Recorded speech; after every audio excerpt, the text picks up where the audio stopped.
In a world of nonstop Xabi Alonso videos, we're still going to do this damn match review, and I got to do it by myself. I'm going stag tonight. I'm free balling, soloing. Daniel's not here. I miss you, man. Not ready to do this by myself, but here we go.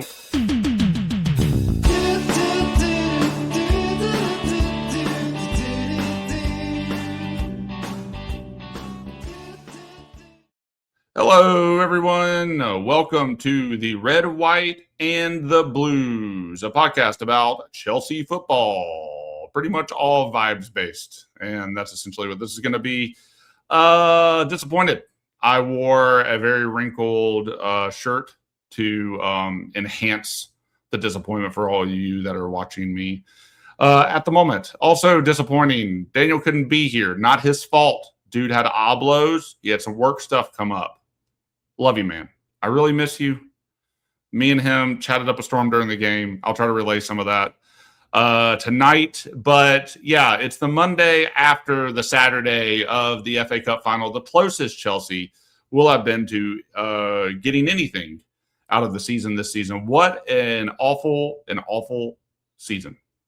There's 2 games left. Tottenham's on the docket next week. I think Callum's done his Oh, no, it's not next week. Is it soon? It's really soon, isn't it? I don't know. I'm going to have to look it up. Because I'm pretty sure Callum has already done his pre-match press conference. I now see that Arsenal won. Oh, by guess what? Guess. Just take a guess. I'll give you 2 seconds to guess. 1-0. They won by 1-0 today. F off. I'm sure VAR had something to do with that. Probably robbed Burnley of a goal. Can we just talk about the FA's just giving Arsenal the league this year? What a down year. What an incredibly down year for the league. Like, if there was any time to take advantage of the league, it would have been this year. Arsenal are shit champions. I know it's not over, but they are going to be shit champions. They are horrible. They get away with everything. The amount of shit they have pulled, and refs just give it to them. The FA gave it to them. I'm in full conspiracy land there. I mean, I'm not saying we were going to be anywhere near the top, but also City have blown it. So, everybody just giving Arsenal the win this year. Enjoy. Y'all are shitty champions. What a bunch of frauds. Anyway, I'm supposed to be looking up when our next game is. And our next game is, my gosh, why is this so hard? On the FOTMob app, it's because I'm not clicking on Chelsea. That's fine. Our next game is tomorrow. Okay. I am in for some embarrassment tomorrow. I don't know. I have people that know I'm a Chelsea fan. I mean, incredibly, I still tell people I'm a Chelsea fan. It's insane. I don't know. It's a habit after 20-something years of being a Chelsea fan. But I still tell people. I tell them all the time. I'm a Chelsea fan, so they ask me what do I think about the game, how I feel about the game, all the shit that you got to wade through in your mind, being a Chelsea fan these days. And I got to tell you, I didn't have much confidence. I was hoping for something good to happen, and I just don't think that's a good place to be when you're a fan of a team. You want your team to go out there. You want them to win. You want them to care. You want them to conduct themselves in a manner in which you can take pride in. You, especially on one of the biggest stages in football, one of the oldest competitions there is in football, if not the oldest competition there is in football. And I gotta tell you, man, I didn't think either team played well. Both teams were really, really poor on the day. Sometimes big games are just like that. And especially when Chelsea are one of the finalists. We had a very easy draw. I thought it was kind of unbelievable that we were there in the first place. But I will say this. The difference between us and City on the day and the difference between us and just about any opponent on the day is how we conduct ourselves on the pitch. And I mean, we could talk about how we're going for the record of red cards, although that's kind of stagnated. Our discipline, lack of heart, lack of belief, like you can feel it. I mean, we're a vibes-based podcast. I mean, that is our bread and butter. We feel it every game, as do most of the fans, I believe. And that first half was woeful. Really, really, really bad first half from both teams. I don't think anybody, announcer and fan alike, were super excited about it. Fans were late coming back to the second half, and the second half wasn't much. But here's the real difference: Chelsea don't have a winning mentality. They don't know how to go for goal. They're late to passes. They're late to recoveries. They're late to duels. They lose out on most of them. Discipline's poor, easily frustrated, easily flummoxed, don't have any backup plans. And I mean, the one thing you can say in our favor on the day is that we are playing with a backup manager. And we are playing with some injuries. So Cucurella, we started out with a back five. I mean, so we basically had Cucurella and Gusto on the wings and flanking the center backs. Good to see Colwell back. I don't know, man. There's not much to say other than what I'm leading up to and what I've hinted at this entire time without saying anything really. But I think the thing I was most disappointed in was that we barely turned the ball on goal. We had one shot on target. And we would rather fall down and try to win a penalty and flop and have this outrage towards the ref and stomp around and throw our hands in the air and all this shit instead of trying to win the game. And that, frankly, is an Arsenal mentality, and they've gotten away with it to the point where they're going to be freaking champions this season. And I don't want to be that team. I didn't enjoy watching that. I'm really, really disappointed in how disgraceful I thought our display was. Disgraceful and shameful. I do not think we conducted ourselves in any manner worthy of calling ourselves champions of anything. And I think you can see that all over the club. Now, granted, the narrative changed only a couple hours after the club. Great PR move by Egbali and co. And the Shifty Six, as we call them here. Daniel and I are going to talk about that on a later podcast. I mean, Xabi Alonso is casting a very long shadow on everything right now, because instead of us talking about how shameful we were in an FA Cup final, where City just won their 8th, by the way. I think we have 8. We're talking about Xabi Alonso. And maybe that paper's over the cracks. Maybe there's a Band-Aid there. Maybe there's a little bit of silver lining there, because everybody talks about his aura and how he conducts himself and his emotional intelligence and his football intelligence and what he did at Leverkusen and how he got the shaft at Real Madrid and how the players are going to automatically respect him. I don't know. And Daniel and I will talk about that more later this week. But maybe that is enough to not be so hard on the butt. But I mean, nobody knew. I mean, the rumors were wild and fierce, and I think betting markets stopped taking bets a little bit before the game for who the next manager was going to be. So maybe it was already written. But like, we are still playing with an interim manager, something we have done in a bigger competition, by the way. And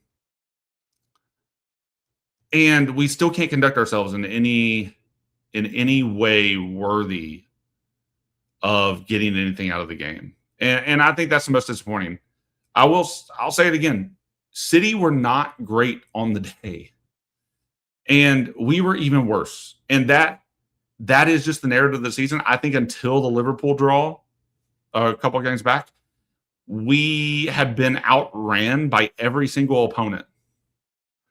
There's a level to which we can start calling this disgraceful. And I thought how we conducted ourselves during the game, the flopping, the indignation, the faux outrage, the baiting, it was shameful. It was absolutely shameful. So credit to City for just being willing to put the ball towards the net. I mean, the goal was out of it wasn't out of nothing, but Semenyo's got his back to the goal with a defender on his shoulder, and he just back heels it from a pass from Holland, I think. And it just goes in. To Enzo's credit, right after that, he tried to do a little flick onto the goal. Almost got it. Didn't quite. Really the only bit of gumption in front of the goal all game. João Pedro was a disaster, an absolute disaster, to the point where once Delap came in, I was happy to see Delap come in. Now, granted, I think Delap came in for Reese, but João Pedro was horrible on the day. And maybe he was doing some other stuff downfield that people are going to wax poetic about, but in front of goal, absolute travesty. Slipping all over the place, not staying on his feet, trying to draw pins. Maybe there's a couple pins you could say. Daniel thinks I'm going to do a VAR rant tonight. I don't think it's necessary. I looked it up. I think I've been saying some things wrong. Supposedly VAR is made calls more accurate. You would hope that it would, right? Like that's how it works. I don't think that the trade-off for how robotic and monotonous and horrible it is to watch them take up 10 minutes to go through a VAR review is there's a level of where you can't, it's hard to even cheer when a goal has gone in the net because you just know VAR is going to take it away and give it to Arsenal and they're going to win the champion. They're going to win the title or whatever, like they did against West Ham last week. So there just is a level of, I don't know, the refereeing is poor. I'll just say this, it's inconsistent. There's a lot of inconsistency in the game right now. And for as accurate as VAR is getting stuff, I guess, technically, according to everyone, I don't know, the vibes are bad. I can say that at least. It takes the sting out of the game a little bit. So, and they're going to allow some things and not allow other things. I don't know how accurate it can be when it feels this inconsistent, but maybe it's just maybe vibes. Vibes don't always tell the story, right? But I would say that's mostly my thoughts on the game. I mean, we don't have to get into the stats because they're bad. I think Chelsea had one shot on target all game. How much do we need to really talk about that? We have like one win in the last 8 in all comps. So that's fun. We had 7 total shots. Let's see. I'm not on the damn stats page. 7 shots, 1 on target, 20 touches in the opposition box, 83% possession, 0 big chances missed because we didn't have any big chances because we didn't take any big chances. And that's the story of our club. We don't take chances anymore.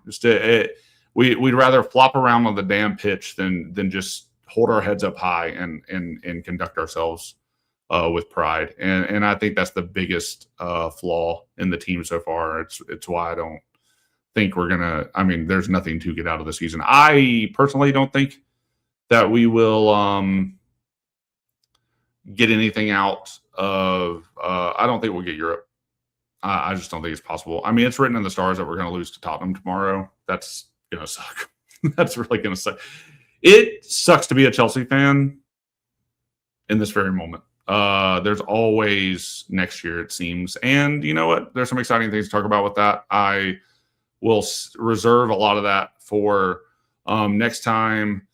But yeah, I would like to see a little more pride and conducting ourselves with more respect. And this version of Chelsea has sucked. These last 4 years have sucked. Will it be different moving forward? I don't know. I don't know if the period of self-reflection was enough for this crew. But I mean, to get somebody like Xabi Alonso coming in, I don't know. Maybe he can come in and help it, but we got 2 games left before that happens, and then there's a whole month of World Cup left before Xabi Alonso takes over. Although rumor is he's going to be involved. I don't know why you just don't pay him early. Hopefully, I don't know why his contract is July if he's going to start essentially already, but whatever. Congratulations on getting Xabi Alonso in for distracting everybody after what I thought was a really, really, really despicable performance, and not because of how we played, because we play like shit most of the time now, but because we still can't get it up for big games. And I am so disappointed. I can't. That saddened me more than anything. There's just no other way to put it. It's not even that we lost. It's the manner in which we're losing now, and we've said that over the years now that we are owned by a bunch of putzes. But yeah, the clown show continues tomorrow against Tottenham. I guess Daniel's going to do his score off mic. I think his score prediction. I'm losing the prediction game, at least in terms of scores, but we still got to do a review of our beginning of the season predictions, which has gone out the window as well. I am going to predict. I have a bad feeling about this one, but I'm not going to go there. I'm going to do a 2-2 draw. It's just easy, and I can't ever predict us losing to Tottenham. It just hurts. But yeah, that's it for the episode. I hope you all enjoyed my extreme disappointment. Sorry, that's just me. Daniel usually brings the fun, but I guess I get to do all the things now. Catch us on X, Instagram, and Substack. We got new things planned for next season. Next season will be season 5. So we've been at this for 4 years now. It's kind of wild. 250-ish episodes or videos that we've put out in the course of this thing. I can't believe it. I can't believe we've made it this far. Anybody who's still a Chelsea fan, you're doing great things. But also, we are on YouTube. So if you're catching us there, thank you. Comment. Is my disappointment valid? Is it not? I don't know. Or were you disappointed? Are you distracted by all the Xabi Alonso stuff? I don't know. Talk to us. We'll talk back. And catch us on your podcast service of choice. We're on all the things: Apple, Amazon, Spotify. It's everywhere. And with that, we'll catch you guys on the flip side, which is hopefully Xabi Alonso flavored, flippity floppity.